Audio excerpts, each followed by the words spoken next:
Magandang araw po sa ating mga tagapagsubaybay. Ako po si Lieutenant Colonel Jerry Sumudio at welcome po sa ating bagong palatuntunan ang ating pamayanan. Ang layunin po ng ating palatuntunan ay palakasin po ang tiwala ng ating mga mamayan sa pamayanan kanyang titirhan upang sila po ay maging katulong ng ating pamalaan sa pagpapanday ho ng isang malakas na programang pangkapayapaan at pangkaunlaran. Mga kaibigan, ito po ay gagawin po namin sa magitan po ng pagpapalakas ng mga programong impormasyon upang lubos na makilala ng ating mga kabayan ang lakas, ang kayamanan at ang tatag ng mga kabayan niya at ng pamayan ng kanyang titirhan. Mga kaibigan, sa araw na ito, ating pong itatampok sa ating palatuntunan ang namumuno po ng Mayor ng Lipa o ang namumuno po ng Lipa City upang kanya pong ibahagi sa atin ang kanyang pangarap para sa kanyang bayang pinaglilingkuran. Magandang araw po sa inyo, Mayor Sabili. Magandang araw naman po, Colonel Samudio. Magandang araw po sa inyo lahat. Okay, maaring para sa informasyon po ng ating mga tagapagsubaybay, sino po ba si Mayor Maynard Sabili? Si Mayor Maynard Sabili po ay isang simpleng tao lamang. Ako po ay pinanak noong June 2, 1957 sa isang maliit na bayan po ng Rosario sa Barangay Puting Kahoy, Rosario, Batangas. Dahil ang aking pantagay, ang inay ko na si Ginang Rita Asa ay siya po ay taga Puting Kahoy at ang tatay po ay taga San Juan.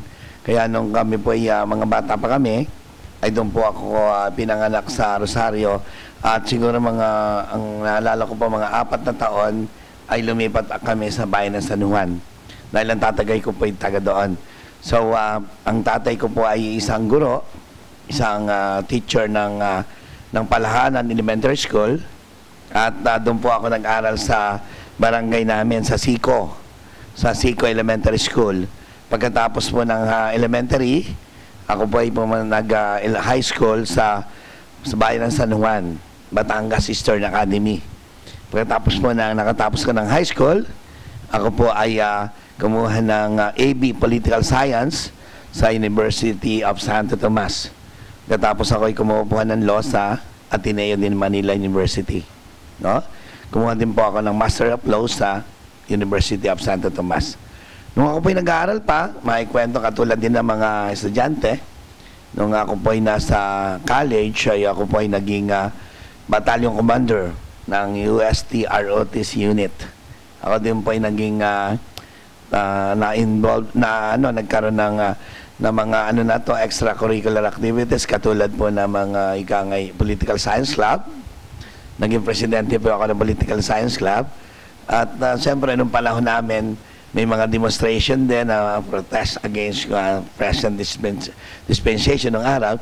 Kasakasali tayo sa mga demonstration, pero hindi natin pinababayaan ang pag-aaral natin ng panahon yon. At tayo po ay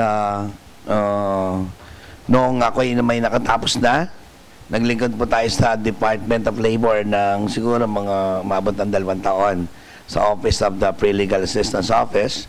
Nagtatrabaho din tayo sa City Hall ng Manila, chairman ng Manila Complaints and Action for Good Government.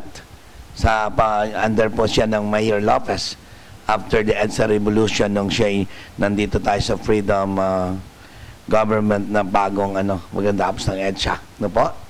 And then, pagkatapos noon ako ay nagtayo na ng negosyo. Ako po ay nagtayo ako ng mass brokerage muna, na isang maliit na negosyo muna, then ito po ay eventually naging isang malaking company, yung MAS. Makababalitaan nyo dati at kilalang-kilala naman yung MAS International Consolidators, no? Isang malaking company. And then tayo po ay naging ikangay na eventually habang dumadaan ng panahon, nakilala. Tapos ako po ay tumakbo rin ng naging senior provincial board member ng ating probinsya. Yan po ay, nung pong iuna ako tumakbo ng 1995, ako po ay naging senior board member. Pagkatapos po, inulit ko ng 1998 up to 2001, yata 2000, naging board member pa rin po ako. ng ating ikapat na distrito, of course, kasama itong Lungsod ng Lipa. Ano po? Nung ako po ay bukal, ay ang mga napaka-magagandang nagawa ko po doon sa atin sa probinsya, ay ako po ang nag-author ng cooperative laws, yung pong cooperative ng ating lungsod, na magkakaroon ng ating, ng ating lungsod, ng ating probinsya. Nagkaroon po tayo ng Cooperative Act at ako po ang author na at ako po ang naisakatuparan yan. Tayo po ang nag-unsod para madagdagan ang mga scholars, madagdagan ang allowance ng ating mga BHW, yung ating mga allowances for senior citizen. Mapakarami pong ikangay yung ating para naman sa distrito, maraming po din puntang naitulong sa mga infrastructure ng 7 bayang yan. Kasama din po ang Lungsod ng Lipa nung tayo ay bukal pa. At katulong natin si Governor Mandanas noong panahon yon dahil nung during the time, siya po ang ating governor. Tapos ay ngayon po, bilang nagtayo din ako ng bilang isang international consultant, nagtayo po ako ng consulting firm. Kung saan marami pong company, Japanese firm, like Hasama, Taisei of Japan, Nippon Steel, and at marami pa pong ibang company na Australian, European, US firm. Marami pong company na ako po ay kinuha nilang consultant. Lalo-lalo na po ang ating mga project dito na usually mga JICA, yung Japanese aid or grant na tinatayo dito. Ako po ay naging consultant ng mga kampaning yan. At ako ngayon natutuwa at ngayon ay nitong 2010 ay naging ganap ng alkalde ng Lungsod ng Lipa. Okay. So, sir, ano ba nagtulak sa inyo para kayo po ay maging pag-aari po ng Lungsod ng Lipa at manilbihan po dito? Alam po ninyo, siyempre alam ko na naman ang simula po nung ako ay maging bukal at naging pamilyar na ako dito sa ating lungsod dahil nang siyempre kasama po sa ating lungsod, kasama sa distrito, sa 4th district ay itong Lungsod ng Lipa. So lagi po akong naikot dito nung ako ay bukal pa. Way back 1995 ay ako po ay umiikot na dahil dito po sa, hindi po nyo naitanong, ito pong ang aking pong roots, ang aking pong ninuno, ang pinanggalingan ko, ay galing po dito sa Lipa. Ang aking pong lola, ang ina po ng inay ko, na si Zoila Laluces, yun po ay ipinanganak sa Antipolo del Sur. Yan po ang ina ng aking ina. Kaya di siyempre, bilang marami akong kamag-anak doon, usually lagi po ako napapalagi dyan sa lugar na yan. At sila po ang mag-iikot din sa akin, lalo na pag may mga okasyon or may mga kailangan. So, simula po noon, noong 1995 na yan, hanggang sa nakabili po ako ng bahay dito. Nung ako'y tumatakbong congressman, tandaan niyo ng 2007, habang nag-iikot ako, ay may nakita po akong bahay dyan sa Barangay Pinagtungulan. Ay nakita po namin yung kasama ko, yung misis ko, si Mayora, nakita po na ay nagunsuhan po namin. Nung makita po namin, naisip namin na ito na ang aming gagawing tahanan. Dahil kahit po ako'y taga Batangas, taga San Juan, ay wala naman ako bahay sa San Juan. Yung po'y bahay ng inay ko, ng tatay ko, ang tawag namin the ancestral home. So, sabi ko, pinangangarap naman namin na magkaroon ng bahay dito sa Lipa. So, nakita po namin to noong 2007, sabi niya, dito na tayo tumira. Nung pagkatapos ng 2000 ng election, of course, ginamit siya namin to during the congressional campaign. Nung tumakbo akong congressman, ginamit namin yon. So, doon kami nakatira. So, itinuloy na namin ang pagtira doon. Doon na kami tumatanggap ng mga, lalo na pag weekend, dahil ako'y nag-work from Monday to Friday. So, usually weekend ako nandyan. So, dyan na kami tumatanggap ng mga bisita at mga nag-a-accept ng mga taong humingi ng tulong.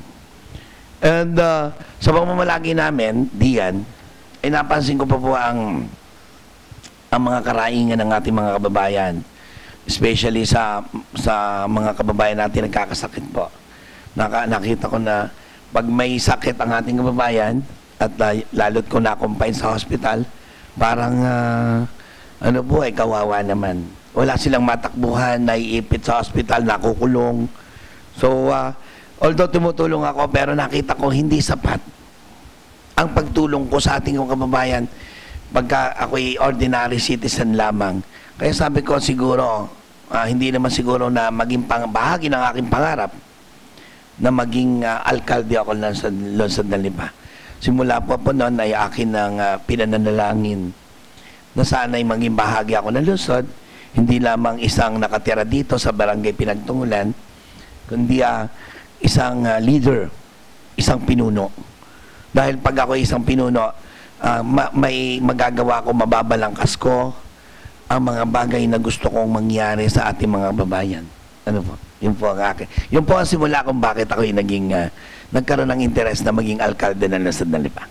Okay. Sir, may tanong ko lang po sa inyo, kung okay lang po sa inyo, kung baka pwedeng i-share nyo sa amin kung ano po ang inyong pangapangarap para po sa lungsod na inyo pong pinaglilingkuran.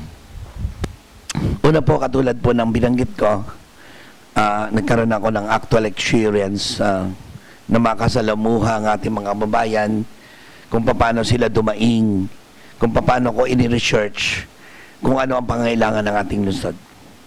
So bago pa po ako naging alkalde, alam ko na po ang mga plano. Kaya nung ako during the campaign period po, yung binabanggit ko tungkol sa edukasyon, tungkol sa panghanap buhay, tungkol sa ikangay pangkabuhayan, tungkol sa pangkalusugan, tungkol sa environment, tungkol sa sports, tungkol sa pangkababaihan natin, pang senior citizen, pang the youth development. Nandiyan po. At nang ako po ay naganap ng naluklok bilang alkalde ng Lungsod ng Lipa, ay akin pong binalangkas na inumpisahan na ang pagsasakatuparan ng mga importanteng programs or vision ko rito sa Lipa. Unang po, nais ko pong ipahiwatig ng ating primary concern is about the health problems, all health programs ng ating pong lungsod. So ngayon po ay nagtatayo tayo ng isang hospital.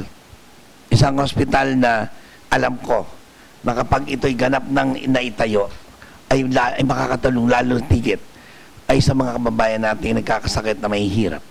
Ano po? Alam po ninyo ang aspeto po ng ikang health services. Meron po tayong curative at meron po tayong preventive. Sa preventive aspect po, hindi po natin aalisin at lalo natin pagtitibayin ng ating mga health centers. Sa kasulukuyan, meron po tayong 5 district health centers. Yan po ay nakapaligid sa ating may kanya-kanya pong hawak ng mga barangayan. At dyan po nagbibigay ng immunization. Nandiyan po nagbibigay ng mga program seminars against dengue, against prevention ng pag-spread ng disease. Nandiyan po yung ikangay tulong sa malnutrition, yung feeding program, yung mga ikangay tulong natin sa mga newly born. And pa yung bata pa lamang meron ng orientation at kit ay binibigay natin sa mga bagong anak na nanay. Ano po? Yung nakikita po natin yung pagmamonitor kung paano lumaki ang isang bata at kung paano natin sila mabibigyan ng tunay na nutrisyon. No? So, yan po ang tinatawag natin prevention. Ang tulong, seminars and everything na pwedeng ibigay, vitamina at mga gamot para sa ating mga kababayan, yan po ay hinahawakan ng health centers. Ang kulang po natin ay curative. Yung curative po ay yung kapag sila ay may sakit na. Ang sakit po'y dumanda po sa ating mga kababayan ng hindi po natin naasahan. Yan po ay pwedeng maranasan ng isang mayaman at lalo na tigit kapag dumapo ito sa isang mahirap. At yan po ang iniiwasan natin. Yung pag dumapo ito sa mahirap na kababayan natin, walang magawa ang kababayan natin kundi umiyak. Hintayin ang pagdating ng kamatayan. Napakahirap po mawala ng isang mahal sa buhay. Lalo-lalo na kung nawala na siya atin, walang nagawa ang pamilya. So, anong role ng ating city? Ang role natin sa curative aspect, ay mabigyan ng isang hospital. Na kung sakali magkakasakit ang mga babae natin, ay lalo tingit tayo yung mahihirap, ay mabigyan natin ng bastong lunas ang kanyang karamdaman para madagdagan ang kanilang buhay at hindi naman sila naghihirap dito sa ating lungsod. Mayaman po ang lungsod ng Lipa. Kailangan lang gamitin natin ang ating kayamanan, ang ating resources sa mabuting paraan. In terms of education naman po na aking programa, akin pong pinagaganda ngayon ang KLL, Kolehiyo ng Lungsod ng Lipa, kung saan tayo po ay nag-iisip na ito po at gumagawa ng paraan sa mga programa na ito po ay maging tumaas ng antas na bilang isang kolehiyo. Later on siguro, pwede natin itong gawing university, pero marami pa pong action na pag-aaral na ginagawa para makamit natin to. Sa kasulukuyan po, I will trying to add more courses dito. Marami, idadagdag po tayo sa susunod na ano. Yan po ipuspusan natin ginagawa na ito para maidagdag natin katulad ng criminology. Ano po? At eventually, pag nandiyan ang hospital, pwede na tayo magdagdag ng mga nursing aid, medical technologist, pharmacist, yung included po dun sa related sa allied medical services or medical services. No? Dahil kakibat po yan, kasama na niya po ng isang hospital. Kaya, yan po ang ating mga sa edukasyon. At tayo po ay nagdagdag ng scholars. Ano po? Itinuloy po natin yung mga dating scholars. Yung po yung scholars na ikay na accepted ng mga ibang administrasyon, tuloy-tuloy po yan. Binibigyan po natin ng pagkakataong mag-aral. At this year, 2011, magdadagdag po tayo ng maraming scholars. Kaya ito bibigay natin sa poor but deserving students dito sa Lungsod ng Lipa. Sa environment po, sir? Sa environment po, ngayon po ay, alam po ninyo, kalulons, gusto kong i-take din opportunity ito to invite everybody to participate in our 2 million trees campaign. Ito po nailunsad na natin at nagkaroon po ng series of seminars na ngayon at kanina lang po nagbayad ako ng mga para sa 2 milyong plastic. Yung po lalagyan ng ating trees na itatanim. Ito po yung magtatanim tayo this year. At ito po yung simultaneous sa 72 barangay. Magtatanim po tayo ng 2 milyon trees. At nagkaroon na po ng seminar. Dumating na nga po yung mga materyales sa yung mga seeds. At ito po itatanim natin na magkakaroon tayo ng nursery. Tapos na po ang mga seminars na turuan po na natin sa mga kababayan natin. At ito po itulong natin sa environment. Dahil naniniwala po ako na napakaganda yung ating pinag-aralan pa ng ating yung elementary na yun daw pong plant, yung ating pong plant at yung ating pong yung mga human being ay merong symbiotic relationship. Ay yung pong symbiotic relationship na yan, nakita natin na sa pagtulong ng ating mga halaman, ating mga trees, upang makakuha tayo ng sariwang hangin o oxygen. Pagkatapos yan naman na-inhale ng ating mga tao, ng human being. Pagkatapos yan po ay true cycle ay pag inilabas yan, pag yan dumating na naman sa ating mga plants na yan at trees, magiging oxygen na naman ito. Ano po? So yung symbiotic relationship natin at kailangan natin yung mga trees, mga halaman na yan para against global warming. Ano po? Deterrent po yan at makakatulong po. So tungkol po sa environment, tumutulong po tayo. And gusto ko pong ipaalam sa inyo na palabas na tayo po ng order for a total lagban. We monitor the areas, especially this Malarayat area, yung mga kabundukan. Nung dumating po ako dito, kagad pong pinapuntahan ko yan. Sa ating mga environmental officer, ang ating mga pulis. Nagpunta po sila at inalam ang sitwasyon dahil nang mayroon ng panahon yon may ongoing wala hong patubangga at talagang walang katigil-tigil po ang pagpuputol ng mga kahoy dyan sa Malarayat area, yung mga kabundukan. Ay pinigilan ko po yan. Nagkaroon po sila ng resistance at sila po ay nagkaroon ng letters sa mga complaints against me. Sinagot ko po yan. And I asked sabi po nila may permit daw po sila sa DNR, Central Office. But fortunately, nakatanggap po ako ng sulat. Wala daw po silang permit. Kaya lalo nang hindi sila pwede magputol ng kahoy diyan.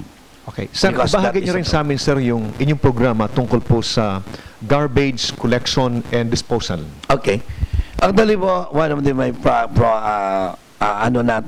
program natin itong ating garbage disposal. Sa katunayan po, magkaroon po tayo ngayon ng mga programa yung nagkaroon ako ng pag-aaral. At marami na pong proposal ang dumating, siguro mga around 20 na ang dumating dito simula nung umupo ako.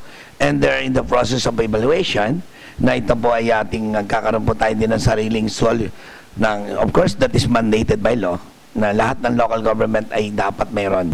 So, nagkaroon ako ng tinatawag na solid waste management project. At may mga identified areas tayo. At yan po ay ipinipresent na natin sa environmental office at sila eventually, sabi ko nga ay dapat, nakarating na po yan sa Sangguniang. At yan naman po is palagay ko magiging bukas ang isip ng ating membro ng Sangguniang Panglusod para yan po ay maisakatuparan ko. Ano po? Everything po na proyekto, of course, dumadaan naman sa Sangguniang Panglusod. Kaya yan po ay tuloy-tuloy. Tuloy-tuloy po yung programa natin. Sa basura, atin ngayon at ating ginagawa ng paraan na maging maayos lahat, malinis. Ang 72 barangay po ay kinukuha ko na po yung basura. At hindi katulad ng dati sa urban areas lang, ngayon po ay lahat na buong limpa na ay atin ang inaayos ang basura. Tungkol po, sir, sa peace and order, ito ang malaking concern ng ating mga kabayan po dito sa Lipa tungkol sa illegal drugs, yung ilang mga nakaraang patayan, at yung sa ngayon yung illegal gambling is halos nararamdaman na ng ating mga kabayan na unti-unti nang natutunaw. But could you share to us, sir, your specific activities and your program to combat yung problema natin sa illegal drugs, sa patayan, at saka dito po sa gambling? Okay. Tungkol muna sa illegal drugs, actually po, ay nagkaroon ako ng pagtitipon at sabihin na conference with the barangay officials, barangay chairman. At pinakita ko po sa kanila yung aking programa sa illegal drugs. Unang-una po, sabi ko sa kanila, yung kampanya natin sa illegal drugs ay ating itutuloy at ito ay kailangan ko ang cooperation ninyo. Yung mga barangay chairman po, sabi ko sa kanila, kayo lamang ang nakakaalam. Yung mga with your barangay, of course, councilors, barangay tanod, concerned citizen, senior citizen, youth, kayo sa loob ng isang barangay, kayo nakakaalam primarily kung sino itong mga ikangay involved sa illegal drugs. Alam nyo kung sino yung mga ikangay mga pusher, drug dealer, user, alam nyo yan. Kaya sabi ko, kailangan ko ng coordination and cooperation ninyo. So, I asked the police to attend the meeting at ang ganito ang aming pinagkasunduan. Ibibigay po ng mga barangay officials, ibigay yung tip kung sino yung drug pusher or dealer sa kanilang barangay. At ibibigay din po yung mga drug user, yung mga addict. At yan po ay sinasabi natin sa ikangay katulad ng drug test, yung talagang addict. At yan po ay dinadala natin sa rehabilitation. Yun naman po ang tinitip nila na mga drug dealer and pusher, yan po ay sinasubject natin sa surveillance. At inaalam po natin saan ang gagaling ang droga nito. Saan ang source. At yun po ay kasama nun sa ating At once na sila po ay mahuli, sila po ay of course nakakulong at wala namang bail yan, nakakulong po sila. Wala pang bail at tuloy-tuloy ang investigasyon nila at sila po ay marami na po tayong napakulong na mga pusher. At mayroon pa po tayong pinasarado na isang ang tawag dito, drug laboratory. Nandiyan po ligawa ng shabu at saka cocaine. Nandiyan po yan. Siguro last month po yan. At yan pa yung nakita natin sa Channel 7 noon, television, na nakita nyo na talagang pinasaraduhan natin yung drug shabu laboratory yan. So yun po ang tungkol sa campaign natin sa drug. Ipinapaalam natin, ipinararamdam natin dito sa mga drug dealer, sa mga nagtatayo ng laboratory dito sa Lipa, na binibilang na po ang araw nila. One time, sir, nabanggit niyo sa akin, sir, na yung operasyon ng illegal drugs sa Lipa ay binibigyan nyo until December ngayong taon. So, doable ho ba yung timeline na... Ay baka hindi pa ho dadating ang December. Illimitate na sila dito. Dahil nakikipag-cooperate po ang mga barangay chairman. Napaka-importante po ng cooperation. At ang operation ng ating mga pulis. May operation po sila.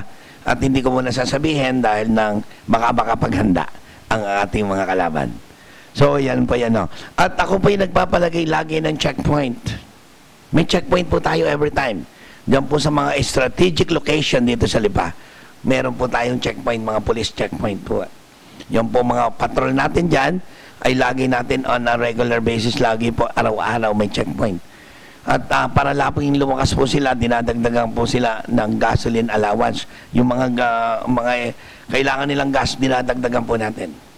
Para sila makaikot na madami, at walang problema. At saka nung mapansin ko nga, nung pagdating ko rito, ay alam ko mga goma nila ay kalbo na. Ano po? Bumili po tayo ng mga bagong goma ng mga patrol. Bago na po mga goma na, hindi na po nagewang yan. Pag umahabol sa kriminal, mabilis na po tatakbo yan at pantay lang ang pagdaan niya sa kalsada. Sir, meron kayong pinaabot na minsaya ata sa ating mga kabayan sa Lipa. Ito'y nakarating na lang sa akin. Yung very strong na message ninyo sa mga mamatay tao sa Lipa na umalis na sa ating lungsod ng Lipa. Okay.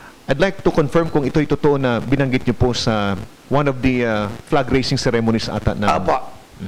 Ano bang ibig sabihin po nito, sir? Meron bang mas malalim na kahulugan yung inyo pong binanggit na mensahe na ito? Alam po ninyo, naging kaugalian na siguro ng mga lugar, hindi lang ng Lipa, ano po?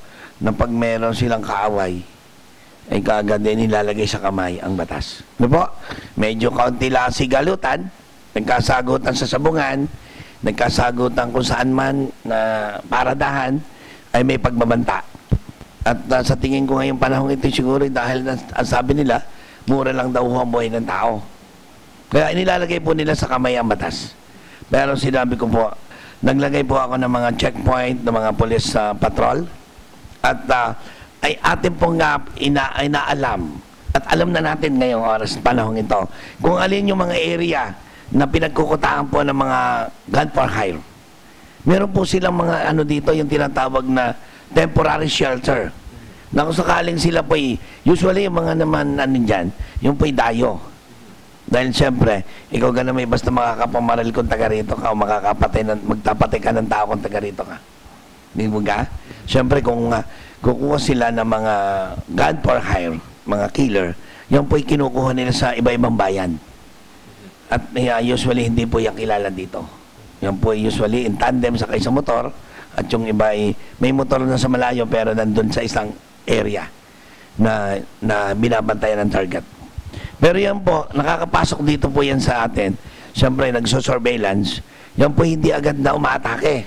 Yan po matutuloy dito ng mga 1 month, 2 months or mga kahit linggo lamang. Pag-aaralan po yung terrain at saka yung mga area at saka susundan yung tao kung saan lumadaan. Yan po may bahay na tinitirhan dito sa atin sa Lipa. Pero binarigan ko na po, yung mga tinutuloyan yan, alam ko na kung saan, kaya huwag na nyo nang patuloyan. Dahil lang, at saka kahit na hindi po lang matuluyan, kahit hindi po tinutuloy, hindi po natin papayagan yan. At yan po'y alagi natin nakabanman, naka-alerto ang ating mga pulis para hindi makapasok ang mga yan dito. Ano po?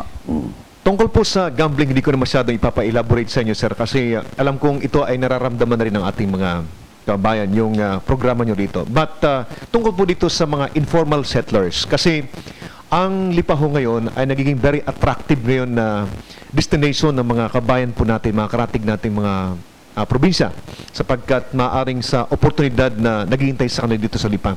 Ano ho ang inyong programa, mga aktibidades na nilaline up niyo po para maging protektado po yung ating mga informal settlers dito sa Lipa at ito ay hindi na po madagdagan? Sa ngayon po, para maiwasan po ang informal settlers, of course, I instructed all barangay chairman of 72 barangay not to allow any newcomers or informal settlers na papasok sa atin. Paano po malalaman yan? Kinausap din po natin yung mga present na nandyan ang informal settlers na nandyan. Nasabi namin, kayo po ay ginagawa natin ng paraan na magkaroon kayo ng tahanan. Ika ngayon nandito na kayo. So, siyempre, yung pong mga lugar na inyong tinitigilan ay ika ngayon masasabi nating temporary lamang. So, kayo na lamang pong nandito ay ginagawa natin ng paraan. Nagpapatayo tayo ng mga bahay ninyo. Gawa tayo ng paraan na kayo magkaroon ng tirahan. Pero, kailangan tutulong kayo para hindi na kayo magdagdagan. Dahil alam po mga yan, sila po ang nag-i-invite usually ng mga magiging kasama nila. Yung magiging dagdag sa ating problema. Dahil ang once na nadagdagan po ang ating population through ganyan, tapos wala naman silang hanap buhay, dito naman sila pa maghahanap, yan po yung dagdag ng problema sa atin. Sa mga, hindi naman sa kanilang itinatatwa ko sila. Pero sabi ko nga, with the conference na ginawa ko sa mga barangay captains, sabi ko, wag na kayong papayag na may mga dadating dito ngayon. Sila po ang nakakaalam niyan at susuportahan ko kayo kung ano ang kailangan ninyo para mapigilan ang pagdami ng mga informal settlers. Ano po? At yung mga nandito na naman, para matulungan natin, meron tayong mga ginagawa po sa pabahay. At we try to encourage them to form a homeowners association. Yung may tinatawag na community mortgage program. Ito po yung matagal ng programa ng ating national government. Kaya lang meron po mga series of documentation na gagawin mo, na mga seminars and everything para po ma-form ang isang community. Yung community home mortgage program, sa ngayon ay yung mga squatter po ay makuha natin, mailagay natin sa isang lugar na sila ay may hanap buhay, mayroong mga facilities and everything, education, shelter, na may provide yung basic needs para hindi naman sila magiging kawawa. Pero, hindi na po natin pinapayagan yung mga bagong settlers. Closely monitor po natin yan. At through the cooperation, of course, of the barangay chairman and of course, the informal settlers themselves na nandun na, dapat sila ay makipag-cooperate para sabihin nila kung sino bagay dumadating na ito para habang maaga ay ating ma-prevent na sila ay pumasok dito sa ating lugar. Sir, sa kabuuan, sir, ano ang overall strategy po ninyo para lalo pang mas maging maganda ang peace and order situation natin sa lungsod ng Lipa at ma-address natin yung mga identified na mga problema ng ating mga kabayan? Okay. Alam mo ba ninyo, wala pong pinakamagandang pagsugpo sa ating kriminalidad kundi maging complete aspect po yung ating ibibigay. Alam po ninyo, of course, importante lagi ay kahandaan. Always be ready. At tayo po ngayon ay nagtatayo tayo ng SWAT team. Itong SWAT team po ito composed of selected members of our police organization. May ibang kasama pa recruits. At ito yung magkakontak po tayo ng seminars and training. Intensive training po. Magkakami dadating po dito ng mga trainers galing sa ibang lugar. Iti-train po itong ating mga SWAT team. At ito po ang mga tao na magre-responde sa lugar at mga ngalaga ng maraming saan ng 72 barangay. Iba po yung at sila po yung laging kita nila na lagi silang alert. Dahil nang once na ang isang lungsod ay kabalitaan na alam nila na may SWAT team ito. At ito ay merong grupo na pwede nating ilusob. So, sino mang gagambala dito sa ating lungsod, matatakot pong pasukin tayo ng criminals. Alam nila may kalalagyan sila. Unlike kung alam nila, naku, ang mga polis niya patulog-tulog, at saka ang mga baril niya hindi naman nila alam piputok. Ay, pero kung mayroong group, especially trained, para sa pag-responde kung anumang problema, ano man ang kailangan, mabilis, swift, may sasakyan, may mga gamit, hindi sila po, matatakot po sila agad na gawin. Yan. At una po, yung kasanayan ng ating mga barangay police, ay parating na rin yan. Bibigyan natin sila ng kasanayan kung paano mag-conduct intelligence operation, kasanayan kung paano mag-detect ng criminals, and to assess the present situation, at kasanayan kung paano i-report. No? And with all the evidence on hand na laging hawak na kung paano masugpo ang isang crime. Dahil lang isang crime po, kaya po yan ikangay nagpo-flourish or nagiging ikangay rampant ang criminality, hindi po nasosolve. Parang nagawa ng isang tao na hindi man lang nahuli or wala man lamang concern ang government na may gumagawa noon ay tinotolerate. Parang kinukonsente. Pero for every criminal act or any criminal activities or any criminal syndicate, hindi natin pinapayagan, pinipigilan natin, at mayroon tayong mga deterrent dito, mapipigilan po natin ang pag-spread. But I believe na yung iba pang mga crimes, like for instance, yung mga theft or any petty, o ano pang crimes na maliliit, yung snatching, everything, yan ay dulot ng poverty. One of the causes of these crimes, yung iba, ay poverty. So, tayo po yung nagtatayo ngayon dito ng mga training centers. Meron po, 15 days from now, tayo na yung Lipa City Training Center. Kompleto po yon. At ang magtatapos po noon, makakapagtapos noon, ay meron po certificate from TESDA. And of course, our institution, sila po ang magbibigay after training at magagamit po nito to na paghahanap ng trabaho kahit sa ibang bansa o dito. Libre po yan. At may matching po di tayo, match natin. Let's say, mayroon tayong connect sa isang company. Itong company ito, itong kailangan nila. Kailangan ng mga welder, this time, ganyan. Ititrain na namin ang welding. Meron din pong mag-train. Para kung sa ganun, bago pumasok, marunong na. Hindi na magti-training doon sa company. Malaki na ang chance na matanggap. Kasi meron. Katulad po ng halimbawa, yung physical therapist, yung mga massage. May mga magbubukas yan usually. Ang Lipa, marami pa magbubukas dito later on. Pero, mas madaling matatanggap kung sila ay nagkaroon na ng training dito. Diba? So, marami pong aspeto ng para sabihin natin, mapaunlad natin ang pamuhay ng kababayan natin. Sir, pag-usapan natin ang tungkol po sa programa po ninyo sa turismo sa Lipa. Dahil alam niyo ho, ang Lipa is very strategic na lugar sa buong Batangas. Pwede ho bang ma-share nyo sa amin kung ano pong mga programa, paano mayroon kayo para ma-improve natin yung ating turismo sa lungsod po ng Lipa? Alam po ninyo, nasa ating pag-aaral sa turismo, makikita po natin na of course, kahit pa paano naman ang Lipa naman ay may mga spots, beauty spots or tourist spots na pwede nating ma-entice or ma-introduce natin sa mga turista. No po? Aside from information campaign, and of course to our friends abroad, or information campaign, na ang malaman nila na ang Lipay may ganito, ma-include po natin ito sa ating mga friends abroad, dun sa mga travel agency ng iba't ibang country, na ma-include dito sa itinerary ng isang tourist destination. Yung pong aalis yung grupo, grupo ng mga Hapon, Chinese, or Koreans, doon ho'y ma-include. Pero yun po ma-include sa pamagitan ng communication po nung pagbibigay ng brochure. Meron pong brochure po ang Lipa. Nag-prepare po ako ng brochure at ito po pinamimigay ko doon sa ating mga kakilalang travel agency at iba't ibang travel agents. Meron pong lahat po ng lugar, halimbawa Hong Kong, Korea, Japan, meron po silang travel agencies association. Lagi po yan. Usually nagpo-form sila ng group. At ito po, sila po ang nagbibigay ng itinerary.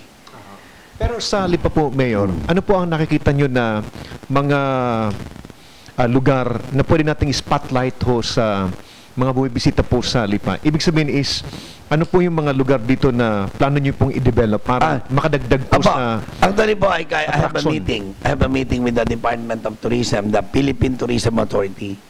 Meron po tayong kakilala doon. So, nag-meeting po kami at na-propose ko po na i-develop yung Tagbakin area, yung Barangay Halang. At ito po ay overlooking Taal Lake. Malaki po ito. And I have a plan for the ang tinatawag nitong yung parang reclamation. Dahil yung lugar po yon mula sa ay malawak pa naman. Kaya lang po ang isang problema dyan ay kulang po yung space pagdating sa kalsada hanggang doon sa seashore. Kung makikita mo po, at dumami ang ano, ay hindi mo ka makakapaglagay ng mga beautiful spots dyan at development. Dahil kulang po yung space, so I'm planning for a reclamation. No po? Or I'm inviting investors and of course through the effort of the Philippine Tourism Authority. Ayan po ay pag na-reclaim natin. Ang reclamation po ay yung pong tatambakan natin yung dagat. Katulad nung po itong Manila Bay, yung pong nilalagyan ng mga Mola Asia at yung ngayong mga malalagay. Yan po yung dagat po dati yan. Ito naman atin, lake lamang eh. Lalagyan natin yan. Ayusin natin, i-reclaim natin, dagdagan natin yung ating lupa. Tabunan natin yung dagat para madagdagan.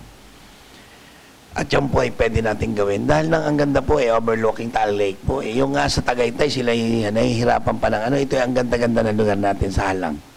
No? Yan po isa sa mga gusto ko i-develop. Na yung mga kababayan natin, ay yung mga taga-ibang bayan, na usually pumupunta po sa ating mga simbahan, katulad ng Carmelites, yung iba-ibang mga simbahan dito na gusto nila yung milagro at saka healing. Yung marami pong pumunta rito. So, kung meron po tayong additional tourist spots, Sir, kahit po yung mga taga-ibang bansa at mga Catholic din, ay yan po talagang dadayuhin yan. puntahan po natin, sir, yung araw-araw na nasasalubong na problema ng ating mga kabayan po dito sa Lipa. Ito pong tungkol sa problema sa traffic. Ano pong mga programa mayroon po kayo para i-address itong nararamdaman ng ating mga kabayan? Alam po ninyo, pinag-aralan ko pa yung ating traffic sa ating sabi ko, itong ating kalsada dito sa Lipa ay siguro itong mga planner nito, yung urban planner nung una, ay hindi nila nakita na dadami ang sasakyan sa Lipa. Because yung ating pong setup ng ating mga kalsada, hindi para nakaayon sa daming sasakyan, maraming dumadaan. So, nagkakaroon po ng problema. At lalo na pagdating sa mga palengke, wala nga paradahan. Alam po ninyo, saan ka naman nakakita na isang maunlad na bayan na walang parking lot? Saan mo ipaparada sa sasakyan mo, samantalang yung sarili mo sa sasakyan, nasa tabi lang ng kalsada. Ay itong kalsada, alam naman natin ito'y para sa ating mga dumadaan. Sa pedestrian at saka dito sa mga sasakyan. Paano sila makakarating sa palengke kung sila maglalakad pa lahat ng tao? Kaya nga may sasakyan, that is a sign of modernization. Pero, paano naman kung wala namang terminal? Wala pong mga terminal. Ang mga usually pong terminal na lumalabas, illegal terminal. Bakit illegal? Kung saan-saan na lang nila nagde-terminal sila at ginagawa nilang pilahan, ang tawag po na terminal. So, nag-i-sprout po yung illegal terminal. Ang tendency po, pag may illegal terminal at hindi na po pare-parehas ang ayon ng pag-parking, lalo po yung nakakasagabal sa ating pagdaloy ng trapiko. Like for instance, yung pong umpisa natin sa market, ang dami dapat pupunta sa palengke, pero pag-ikot nila doon, pero may plano po ako dyan to put up parking building.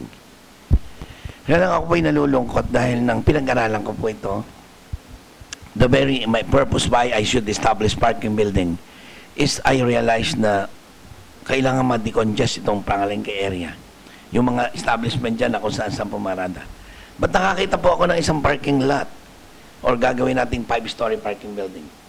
At lahat ng mga stall owners, kulang pa nga ito para sa kanila, pero bibigyan ko kayo ng charge, kanya-kanya. Pati yung mga nakatira doon sa katabi na with shops or so, may establishment, kailangan din ng parking building. So, pag na-establish po ito, according to our project study, ito po ay kikita. Magiging economic enterprise po ito. Dahil nang yung mga paparada po dito, per oras po yan, may minimum and may additional Parang parking po sa Ayala, sa iba't ibang lugar, diyan sa Metro Manila. Because sa Metro Manila, wala ding space sa parking. So, nagkakaroon ng parking building. And, a study shows na malaking bagay ang parking building sa isang area. Because we need parking space for our vehicle para hindi mapigilan ang mobility. Pero ito ho sa ngayon ay hindi kaya ng lusod. So kung tayo magtatayo, kailangan natin ang katulad ng guarantee. Guarantee, a sort of guarantee na maglo-loan tayo. Pero gagarantihan ng city government ang loan. In case hindi kumita ito, meron sasalo. Kasi wala naman ho magpapautang na walang guarantor. And to get a so that we can be a guarantor, we need an approval of the Sangguniang Panglunsod. No? Like what happened in our hospital right now. Nahihirapan po ako. Kasi ayaw po akong bigyan. Ayaw po umattend ng session ng mga counselors. Just for the approval of 200 million for the building, 100 million for the equipment. Hindi po sila umattend. Ang tagal na pong panahon. May session po lagi, hindi po sila umattend. Wala pong quorum. Kaya hindi po maituloy yung aking loan approval. Yung ratification and yung sinatawag nating yung bendisyon ng sanggunian, hindi po naibigay. Hindi po sila dumatating. So, I'm afraid that this thing will happen again in the 5-story building that I would like to be established. Kahit ito yung magandang proyekto, alam kong kikita, hindi maglalabas ang pera ng ating government, only we will guarantee the loan. Pero I'm afraid if I'm going to start that parking building in a short period of time. Kailangan na po yan. Pero of course may investors ako. We can do it on a BOT basis. Pero alam ko, I know the regulation because I'm a consultant. I know the regulation of a BOT scheme. Build, operate, and transfer scheme. Meron po yung mga pinusunod. May Swiss challenge pa po yan sa huli. Pero this is a solicited proposal, and of course, when it comes to BOT, we have to comply the rules and regulations provided by existing law, by the BOT law. Unlike ang magpipinas ay halimbawa isang bangko, and ang government, ang LIPA mag-guarantee just in case hindi kumita sa kanilang magbabayad. Pero I know that it will earn. It will be something like an economic enterprise that can survive by through its operation. Pero palagay ko, wala pa rin. Wala pa rin. Kailangan siguro ng proper orientation and education and encouragement sa ating mga kaibigang member ng Sangguniang Panglunsod para may sakatuparan natin ang magandang proyektong katulad yan. Sir, yung mga programang gusto nyong ikasa para sa LIPA, alam kong ito po, base sa sinabi nyo, mangailangan talaga ito ng pondo. At para ito po ay maging matagumpay, ang isa sa mga requirement para ang ating governance, yung mga programa natin ay maging matagumpay, yung ma-unify natin yung mga tao. So maaari siguro na ang tanong ngayon ng ating mga kabayan ngayon, especially yung mga taga-LIPA, is ano ho ang programa po ninyo para ang mga lipinyo ho ay ma-unify natin at saka yung mga tao hong kumukontra po sa inyo at hindi nakakaintindi po doon, hindi pa naiintindihan yung programa, ay mapaliwanagan natin para maintindihan po yung aspiration nyo para sa lungsod ng LIPA. Ang kailangan po natin dito ay isang divine intervention. When I speak of divine intervention, kasi po, dapat po tayo magdasal para magabayan lahat ng mga tao. Dahil alam po, as far as the education, yung pagkaalam sa isang bagay, alam na po ito. Even the members of the Sanggunian, they're aware of it. Hindi po yan basta na lamang ilalagay na walang pag-aaral. Example ko po yung hospital at saka yung credit line, yung loan agreement. Alam naman ng Sanggunian na ako hindi umuutang ng 900 milyon. Alam naman na kaya umuutang tayo para sa hospital. At alam naman na alam nila na i-explain at pag-aralan na ang hospital na ito pag natayo ay ito'y kikita pa. Bakit po hindi kikita ang isang hospital?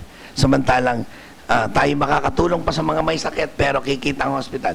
Kasi po sabi ko nga, ilang beses ko na sinasabi, meron tayong 12,000 families na identified by CSWD, yung ating City Welfare and Development Office, City Welfare and Development Office. Sila po ay nag-identify sino yung mga mahihirap. Ito po ay according to, at sa ngayon may budget tayo para sa kanila at sila po ay libre ng PhilHealth insurance. At lalo pa po, I just conferred with the Secretary of Health. Sabi niya next year, ang programa namin ay kami na magbabayad ng PhilHealth premium ninyo for the 12,000 families na ito. So, complementary yun sa atin. Ano po ang pagkaibig sabihin na if you are a member of the PhilHealth, If you are a member of the PhilHealth, every consultation, lahat ng pagpapagamot po, sagot po yan ng PhilHealth. At isang maganda pa, meron po tayong sinabi sa atin at na-commit ng PCSO. Meron po tayong tinatawag na PCSO Hospital Endowment. What is PCSO Hospital Endowment? Magbibigay po sila ng pondo sa lungsod ng Lipa. At bawat pasyente po na pagpapagamot dito, may iaalat po na pera through PCSO. So, dalawa na ang source ng fund, ng pambayad sa hospital. Yung po hindi sa tao ibibigay. Yung po sa hospital, bayad sa hospital. Libre ang tao, pero may nagbabayad para sa tao. Kumikita po ang hospital. Hindi ko po malaman kung bakit hindi nila maintindihan. Hindi po nila maintindihan na kumikita ang hospital dahil nanggaling sa tao na libre. Member ng PhilHealth. At saka tulong ng PCSO. At ang isa pa po, for every year, meron po tayong bayad na budget na 15 million para sa medical assistance. Ito po'y tuloy-tuloy na ibinibigay ng ating lungsod. Whether may hospital o wala. Yan po'y tuloy-tuloy din na ibibigay ng lungsod at ibibigay po yan sa mga card holder. Bawat isa pong card ay may laman po yung 15,000. At yung pag nagkasakit po itong mga ito, yan po ay ibibigay sa ospital. Lamang ng Lipa nila pwedeng gamitin, pero ang pera po ay pasok sa ospital ng Lipa. Pero galing sa pondo ng city government. Tulong din po yan sa ospital. So, there are 3 sources of funds na ibibigay sa ospital. We have the PhilHealth with the PCSO and yung blue card na galing naman sa city government. 3. Ito baga po'y kulang pa. Pero yan ipapasok sa hospital po ang pera. Ibibigay po sa hospital yan. Hindi po yan mawawala. Pondo po ng hospital, pambayad po sa ating obligasyon at para ma-maintain natin ang ating hospital requirements. Yan po kayo napakahirap na anuhain. Alam po nila. Kaya when I told you that we need divine intervention is that ano po ninyo, yung mga tao pong ayaw makaintindi, intentionally ayaw intindihin, because of political reason, kailangan po natin ng tulong ng Panginoon. Dasal. Na ito'y bigyan ng kaliwanagan. Nasuportahan na lang nila ako, tanggapin nila ako na ako ang alkalde ngayon ng Lipa. Huwag silang matakot na ako'y sisikat. Ang sabi daw po sige, suportahan ninyo sa Sabili. Pag naitayo ang hospital, hindi na yun maalis dyan. Diyos por santo. Kahit gusto kong manatili, hindi, hanggang 9 na taon pa rin. Kung talagang ako i-re-elect ng 3 beses, 9 years pa rin ito. Ay, ang buhay ng tao po ay umaabot ng more than 50, 70 hanggang 100 pa nga kung malusog. Kaunting oras lamang. Ayaw na ayaw po ng mga, kakunti naman Hindi naman silang mataming tao. Diga? Pero sa akin, kung gusto nyo lahat-lahat na 100% unity o 80% unity, pwede na. Pero sila po yung mga siguro, wala pa 1%.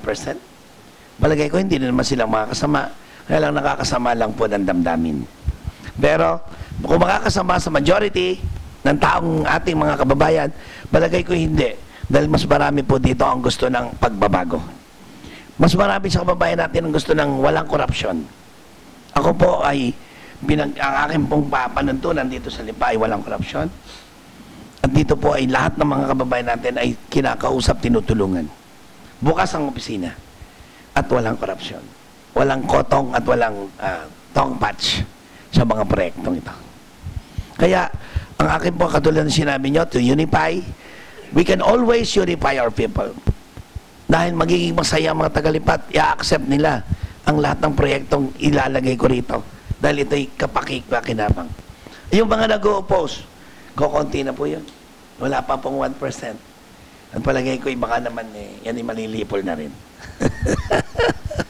So, sir, halos lahat ang maaring katanungan ng ating mga kabayan ay na-cover na natin. But kung kayo po ay may gusto pang ibig idagdag sa mga programa na gusto nyong ibahagi po sa ating mga tagapagsubaybay para sila po ay tumulong sa inyong mga programa para makita po natin na isang matagumpay ang ating lungsod ng Lipa. Nasa inyo pong pagkakataon. Mga kababayan ko, ako po nananawagan sa inyo na alam po ninyo, napakadami po nating proyekto dito sa ating bayan.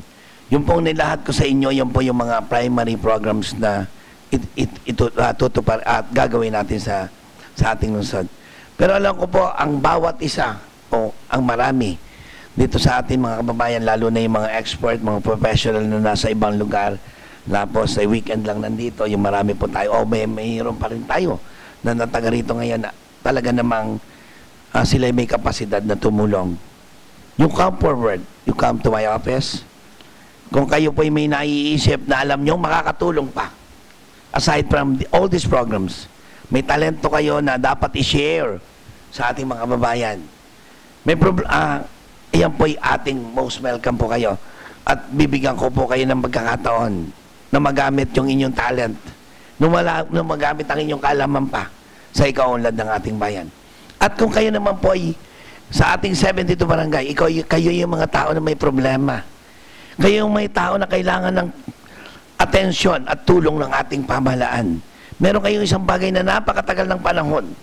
Wala kayong matakbuhan. Wala kayong malapitan. At ito'y nananatiling isang sigalot sa inyong sa isang bagay na nakakapigil ng inyong tunay na kaligayahan. Pumunta po kayo dito sa ating opisina, sa Office of the Mayor, at welcome po kayo. Ating papag-usapan at kayo pa yung aking tutulungan. So sa akin pong pamamalakad ngayon bilang alkalde, hindi lamang po yung aking kailangan yung inyong talent. Hindi lang ang kailangan ko yung inyong maitulong, yung inyong mai-contribute. Pero kailangan ko rin pong malaman kung ano ang inyong kalagayan. Kung paano pa ang aking maitulong sa inyo. Dahil kung kayo po'y nasa isang sulok at kinikim-kim nyo sa isang sarili ang inyong suliranin, ang inyong problema, hindi po tayo magiging maligaya completely lahat na yan. Kailangan po'y kompleto na kayong lahat ay magsasabi sa amin, kayo po'y maglalapit at sasabihin nyo kung paano kayo makatulong. Kung paano rin kayo makatulong, lumapit din po kayo. At most especially, malaman namin kung paano namin kayo mapapagsilbihan ng mas maayos at mas maganda para sa ikaunlad at kaliligayan ninyo dito sa Lipa. Maraming salamat po, Mayor. Mga kaibigan, dyan po nagtatapos ang ating palatuntunan, ang ating pamayanan.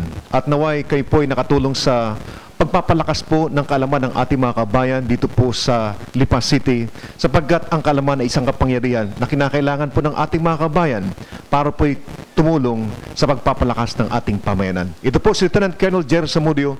Maraming salamat po sa inyong pagsubaybay. At least nakaraos na.